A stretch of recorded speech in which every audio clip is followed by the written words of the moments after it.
Günaydınlar. Bugün Urfa Halfeti'ye doğru yola çıkıyoruz. Let's go.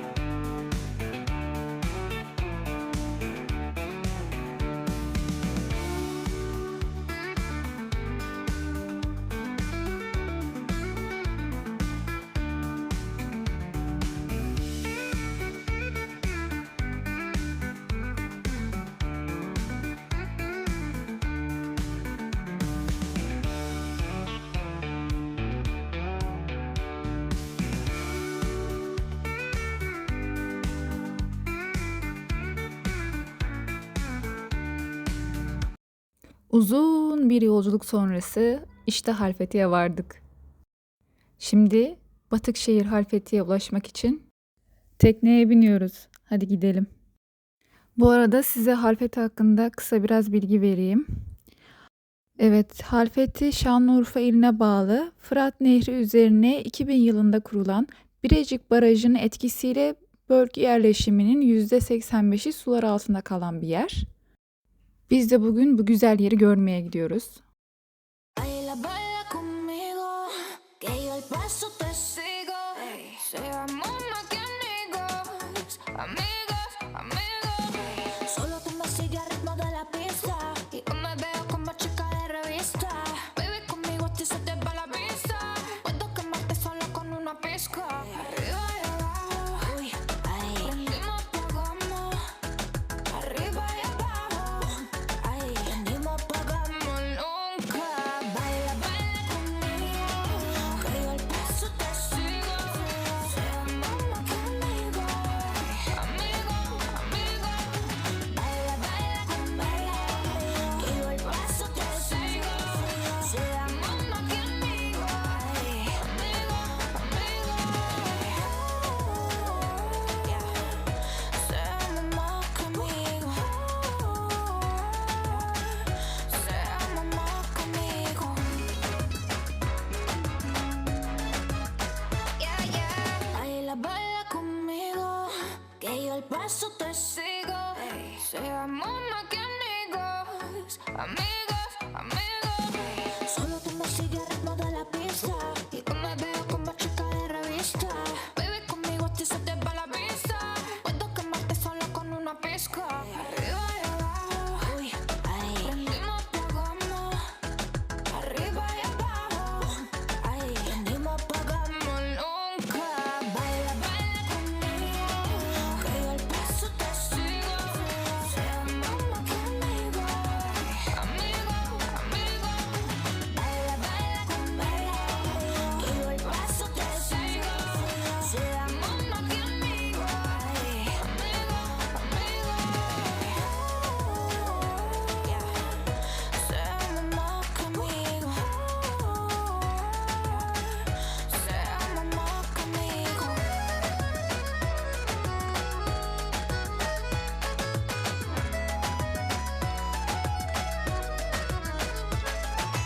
Baila, baila conmigo, que yo el paso te sigo. Seamos más que amigos, amigos, amigos. Baila, baila conmigo, que yo el paso te sigo. Seamos más que amigos, amigos, amigos. Baila, baila conmigo, que yo el paso te sigo.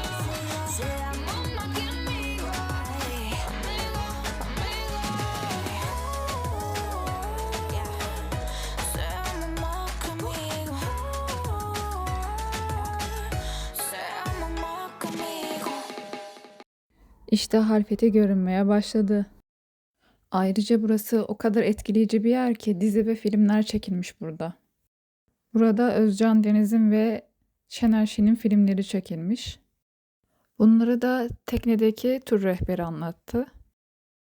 Gezi boyunca en çok şunu sorguladım. Ya ben şimdiye kadar neden buraları gezmemişim, neden buraları görmemişim? Her zaman için şöyle bir ön yargı vardır ya. Ya daha zamanım var. İşte bir gün giderim. Şu anda olmaz, meşgulüm. Ne bileyim param yok, zamanım yok falan filan. Ama hayat o kadar kısa ki bence ertelememek lazım ve ben de daha fazla ertelemek istemedim. Şu güzelliği görüyor musunuz? Millet fotoğraf çekmekten o anın tadını çıkaramadı. Ben bir yandan video çekiyorum, bir yandan da çevreme böyle alıcı gözle baktım ve gerçekten çok güzel. Halfeti'yi çok beğendim ben. Şu kısım var ya, beni büyüledi ya. Yani orada oturup bir bardak çay içmek isterdim ama bizi oraya bırakmadılar. Sadece gittiğimiz gibi geri döndük ne yazık ki. Yani ben şöyle düşünmüştüm. Oraya kadar gitmişken ne bileyim tekneden ineriz, bir bardak çayımızı içeriz, sonra tekneye tekrar biner geri döneriz diye düşünmüştüm ama öyle olmadı. Geldik, gördük. Şimdi de geri dönme zamanı.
Ve tekrar geldiğimiz yere geri döndük.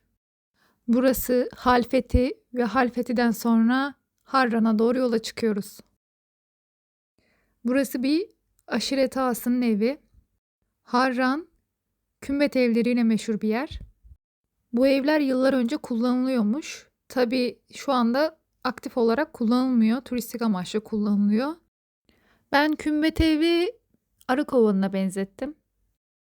Burada gördüğünüz başörtüleri, şallar falan satılık. Ortam baya baya otantik. Hadi gelin gezelim.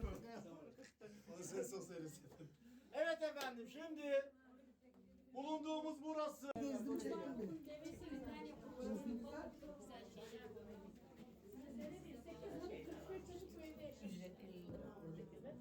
O yüzden ev büyük olmuş. Ben de Torun kaç tane oldu 45 çocuğum? torunları ya hanımları 45 çocukları oluyor. Dere zeytinleri koyarlar mesela. Zeytin, turşu, yağ, her şey konulmalı. Bu yana bak. Ya 300 çok pahalı. Tabii bu ev turistik amaçlı olunca ellerinde otantik olan eskiden kalma ne varsa burayı süslemek için kullanmışlar. O yüzden çoğu yerde eski eşyaları görebilirsiniz. Birazdan size kıyafetleri de göstereceğim. Burada kıyafet de kiralayabiliyorsunuz. Sağ tarafta duvarda asılı olan kıyafetler buranın özel yöresel kıyafetleri. Burada sadece bu gördüğünüz renkli kıyafetler yok. Daha da fazlası var. Hanımların kendi elleriyle işledikleri başörtüleri de var. Giderseniz onlara da bakmanızı tavsiye ederim. Burası da böyle çardak gibi bir şey yapmışlar. Burada çay kahve satıyorlar. Ayrıca mırra ikram ediyorlardı. Ve öğle yemeği saati. Buralara kadar gelmişken ciğer yemeden dönmek olmaz diyerek ciğerimizi de yedik. Şu ayranın önündeki acı sos var ya, acayip acıydı. Çok. Ve günün son durağı otelimiz. Geldik bitti mi? Tabii ki de hayır. Gün devam ediyor. Urfa'yı keşfe devam ediyoruz. Geldik en can alıcı noktalardan birine. Urfa'ya kadar gelmişken Balıklıgöl'ü de görmeden gitmek olmazdı. Ortam gerçekten çok dinlendiriciydi. Bir yandan suyun sesi, bir yandan balıklar ve suyun görüntüsü. Evet, kabul biraz kalabalık ama çok güzel bir ortam vardı. Biraz da Urfa'nın çarşısını keşfedelim. Çarşılarda çok fazla uyaran var. Koku bir yandan, görsel bir yandan. Böyle ne tarafa bakacağınıza karar veremiyorsunuz. Koku derken de böyle et kokusundan bahsediyorum ha. Neyse, gezmeye devam.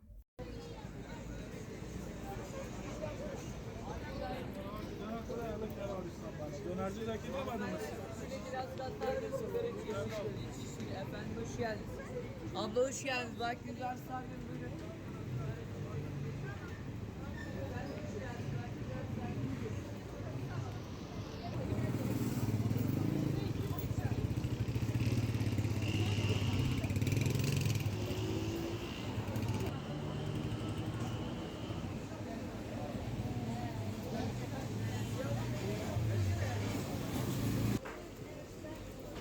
Bu arada bu önden giden hanımefendi de annemin çocukluk arkadaşının arkadaşı. Kendisi buralara daha önceden gelmiş, buraları keşfetmiş. O yüzden onun peşine takıldık gezebilmek için. Çok da yararı oldu diyemeyeceğim. Zira yıllar önce geldiği için geldiği gördüğü eski yerleri unutmuş. O yüzden pek çok kez yol sormak zorunda kaldık ve gitmek istediği, daha doğrusu götürmek istediği yerlere bizi götüremedi. Ama olsun, moral bozmak yok. Önemli olan sağa solu görmek, şehri keşfetmekte. Biz de bunu başardık. Altınları görüyorsunuz mu, altınları?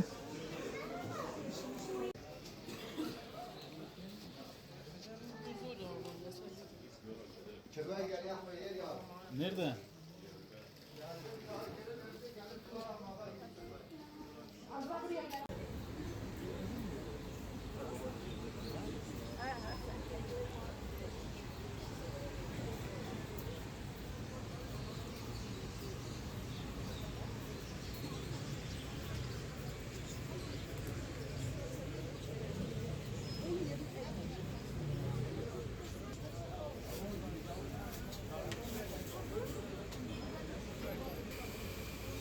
Videoyu çekerken arada altın kızlar önüme geçiyor böyle. Öğle yemeğinde tıka basa ciğer yiyince başka tatlara yer kalmadı.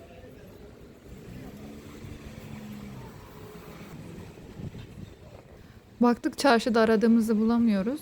Biz de Balıklı Göl'ün o tarafta biraz daha gezinelim dedik. Ve Balıklı Göl'ün olduğu meydana geldik. Burada çok köklü eski bir cami vardı. Bizimkiler orayı görmek istedi. Bu yüzden şu anda caminin oraya doğru gidiyoruz.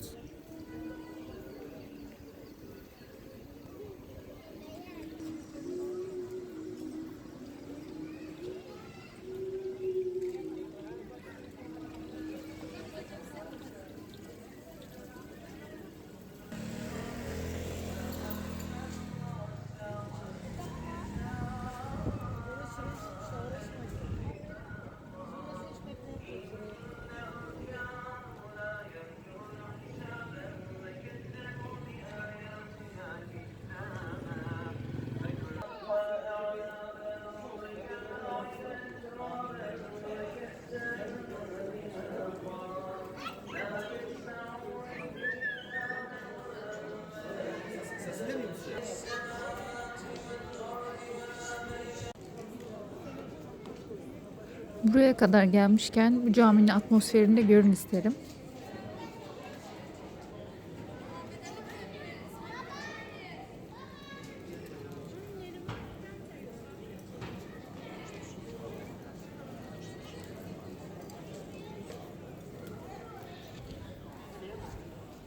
Caminin bahçesinde böyle kuşların olması da çok farklı bir hava katmış ortama.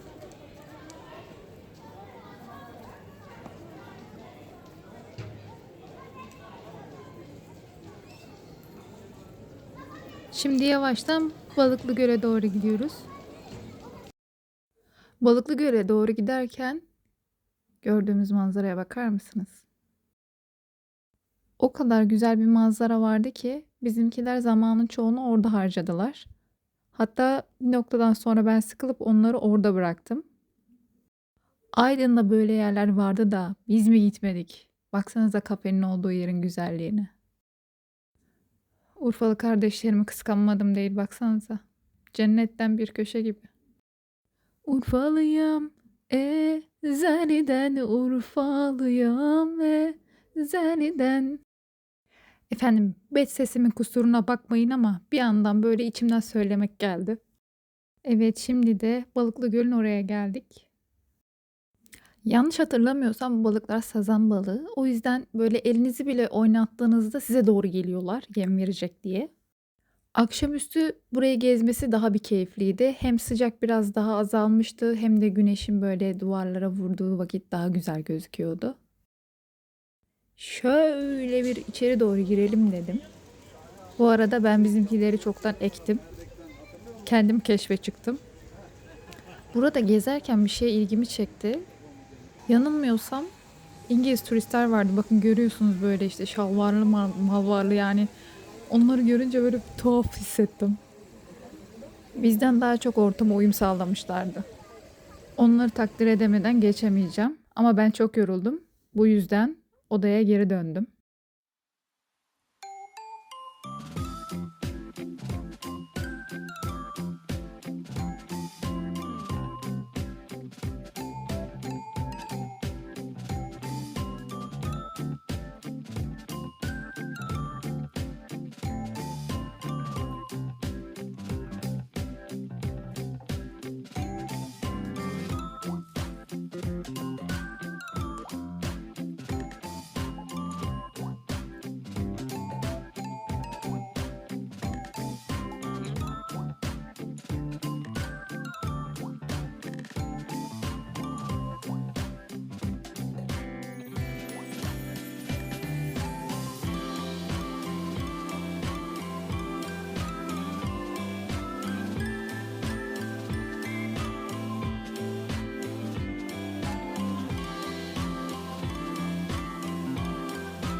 Ben sıra gecesi için hazırım. Ufaktan biraz oteli keşfetmek için aşağı iniyoruz. Ve tam. Otelin giriş katında meğersem böyle mağaralar varmış. Bizim gruptakiler kahve içmek istemişler. Böyle önünden geçerken de burayı fark etmişler. İyi ki de fark etmişler burayı. Yani onların aktardığına göre garson şöyle şeyler anlatmış. Burası daha önceden varmış bu mağaralar. Otelin yapımına karar verilmiş ama mağaraları da kullanmak istedikleri için çok mantıklı bir karar olarak oteli böyle dizayn etmişler. Bu mağaraları da böyle kullanmışlar. Çok da mantıklı olmuş. Ben de ortalıkta gezinirken şu masada onların kahve içtiğini gördüm de öyle fark ettim. Otelin lobi kısmı da böyleydi.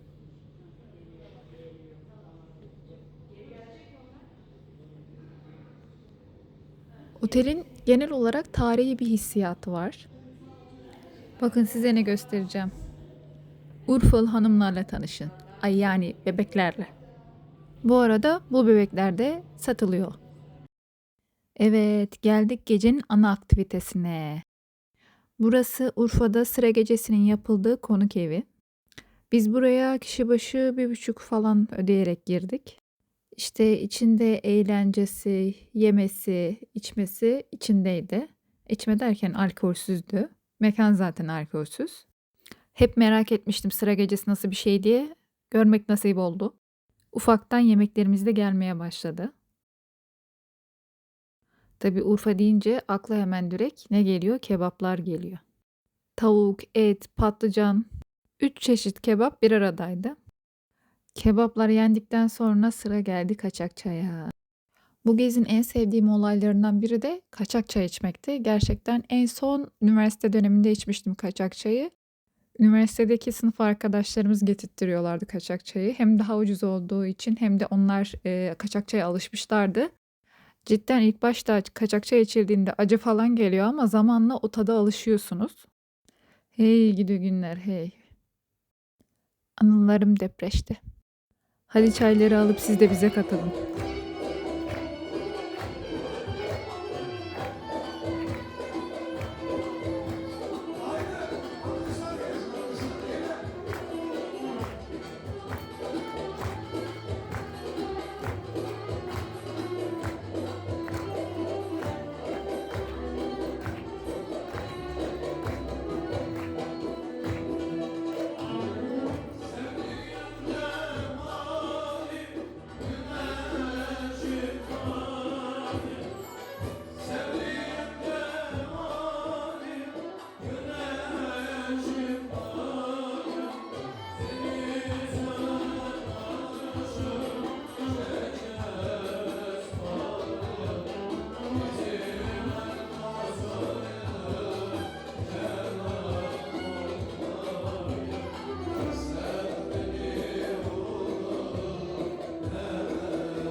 Gecenin ilerleyen saatlerinde halay çekiliyor.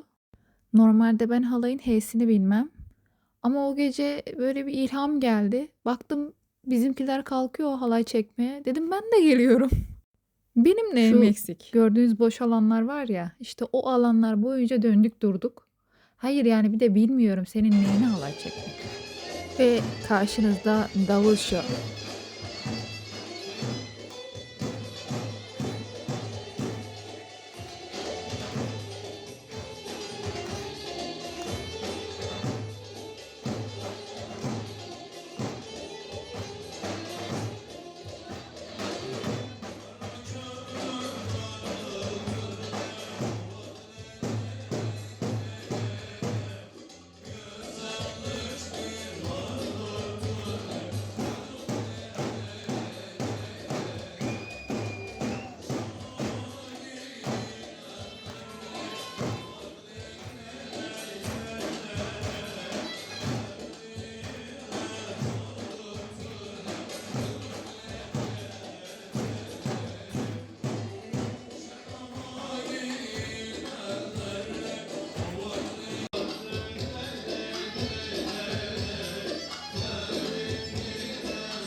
Şimdi davul şovu bitti mi dersiniz? Hayır, işte asıl kısmı şimdi geliyoruz. Asıl gösteri başlıyor.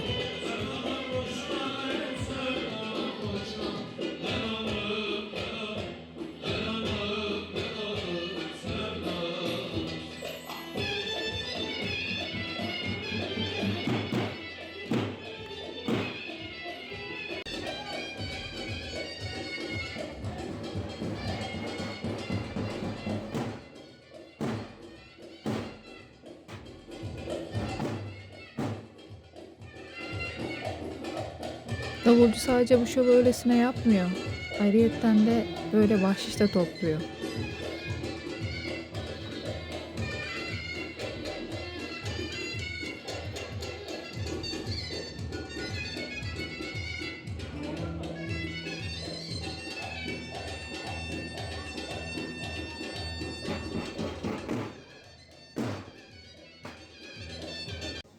Sıra gecesinin olmazsa olmazlarından biri çiğ köfte.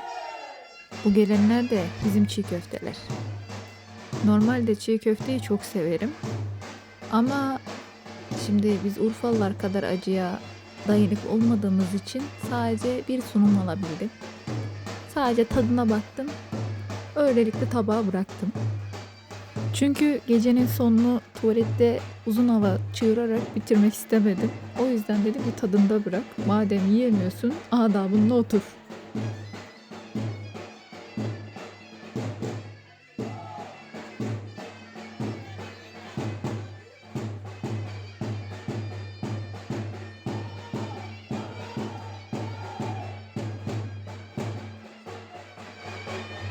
Ve işte o meşhur çiğ köfte. Gruptakilerin hepsi Egeli olunca tabakların çoğu öylelikle masalarda kaldı. Pek yenilmedi ki zaten bize söylemişlerdi.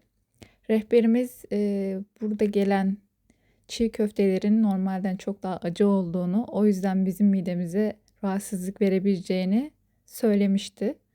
Bundan dolayı sadece bir tadımlık alıp yolumuza devam etmemiz gerektiğini biliyorduk. Zira ucunda geziyi tamamen riske atmak da vardı. İkramlar burada bitti diye falan düşünebilirsiniz. Hayır, ikramlar devam etti.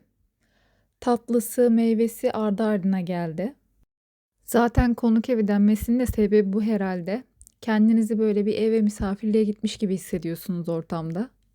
Her yer halı kaplı, o yüzden ilk girişte ayakkabılarınızı çıkartıp da giriyorsunuz içeri. Böyle bir ev ortamı var orada. Bizim gruptakiler mekandaki lavaboyu kullanmışlar. Öve öve bitiremediler lavaboyu. Keşke bir ara niyetlendim de sonra vazgeçtim gitmekten. Keşke ben de gidip bir görseydim ne varmış o lavaboda. Ve işte tatlımız. Karşımızda künefe tatlısı. Bu videoda benden bu kadar. Bir sonraki videoda görüşmek üzere. Kendinize iyi bakın. Hoşça kalın.